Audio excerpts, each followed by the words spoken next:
నమస్తే అండి, కేఎస్బిఎస్ క్రియేషన్స్కి స్వాగతం.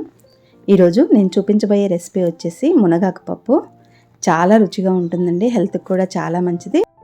లేత మునగాకుతో ఇలా పప్పు చేసుకుంటే చాలా రుచిగా ఉంటుందండి. మనకి ఈ మునగాకులో ఎన్నో హెల్త్ బెనిఫిట్స్ ఉన్నాయి కాబట్టి వారంలో కనీసం 1-2 సార్లైనా తీసుకుంటే చాలా మంచిది. ఈ పప్పుని ఏ విధంగా చేసుకోవాలో ఇప్పుడు చూద్దాము. ముందుగా ఒక కుక్కర్ గిన్నెలోకి 1 గ్లాస్ కందిపప్పును తీసుకొని శుభ్రంగా కడిగేసి ఫ్రెష్ వాటర్ పోసి పక్కన పెట్టుకోవాలి. ఇప్పుడు మునగాకును కూడా తీసుకొని 2-3 సార్లు శుభ్రంగా కడిగి పెట్టుకున్న పప్పులో వేసుకోవాలి. అయితే ఈ మునగాకు వచ్చేసి లేతగా ఉండాలండి. ముదురు మునగాకు వేసుకున్నామంటే మనకి చేదొస్తుంది. అలాగే సన్నగా పొడవుగా తరిగిన 4 పచ్చిమిర్చిని వేసుకోవాలి.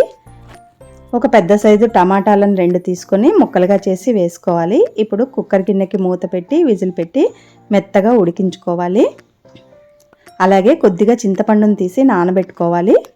తర్వాత ఒక 10 వెల్లుల్లి రెబ్బలను తీసుకొని పొట్టు ఒలిచి పక్కన పెట్టుకోవాలి. ఇప్పుడు పప్పు ఉడికింది. ఒకసారి దీన్నంతా బాగా కలుపుకున్న తర్వాత దీంట్లోకి కొద్దిగా పసుపు వేసుకోవాలి. అలాగే రుచికి తగినంతగా ఉప్పు వేసుకోవాలి.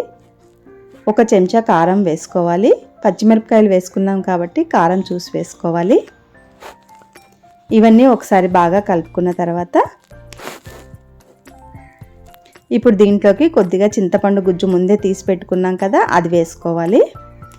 వేసుకొని ఒకసారి అంతా మళ్ళీ కలుపుకోవాలి. అలాగే సన్నగా తరిగిన కరివేపాకు కొత్తిమీరను కూడా వేసుకొని ఒకసారి కలుపుకొని స్టవ్ మీద పెట్టి కొద్దిసేపు ఉడికించుకోవాలి. పప్పులో మీరు తినే కన్సిస్టెన్సీకి తగ్గట్టుగా కొద్దిగా వాటర్ వేసుకోవచ్చు. నేనైతే ఇక్కడ ఈ లూజుగా చేసుకుంటున్నాను. చల్లారిన తర్వాత మరి కొంచెం గట్టి పడుతుంది కాబట్టి ఎక్కువసేపు ఉడికించుకోవక్కర్లేదండి. ఒక 5 నిమిషాలు ఉడికితే సరిపోతుంది. ఇది ఉడికేసరికి మనం పోపు రెడీ చేసుకుందాము. స్టవ్ పై కళాయి పెట్టి ఆయిల్ వేసి వేడైన తర్వాత ముందుగా ఒలిచి పెట్టుకున్న వెల్లుల్లిపాయలు తర్వాత పోపు గింజలు వేసుకొని వేయించుకోవాలి. ఇందులోనే కొంచెం ఇంగువ వేసుకోవాలి. ఇంగువ వేసుకుంటే మాత్రం పప్పు చాలా రుచిగా ఉంటుంది. తర్వాత ఒక 2-3 ఎండుమిరపకాయలను తీసుకొని ఇలా ముక్కలుగా చేసి వేసుకోవాలి. ఈ పోపు అంతా దగ్గరుండి వేయించుకోవాలి, మాడకుండా. నేనైతే ఇందులో కరివేపాకు వేయడం లేదండి, వేస్తే ఆయిల్ పైకి చిందుతుంది కాబట్టి అందుకనే పప్పులో వేశాను. ఈ పోపు అంతా వేగిన తర్వాత స్టవ్ ఆఫ్ చేసుకొని దీన్ని పప్పులో వేసుకొని ఒకసారి బాగా కలుపుకోవాలి.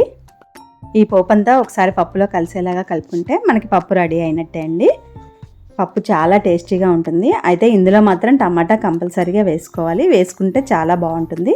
అలాగే కొద్దిగా చింతపండు కూడా వేసుకున్నాం కదా, టమాటా చింతపండు అనేది కంపల్సరీగా వేసుకోండి. ఈ పప్పు ఒకసారి మీరు ఇలా ట్రై చేయండి. నచ్చితే లైక్ చేయండి, షేర్ చేయండి, సబ్స్క్రైబ్ చేయండి. Thank you.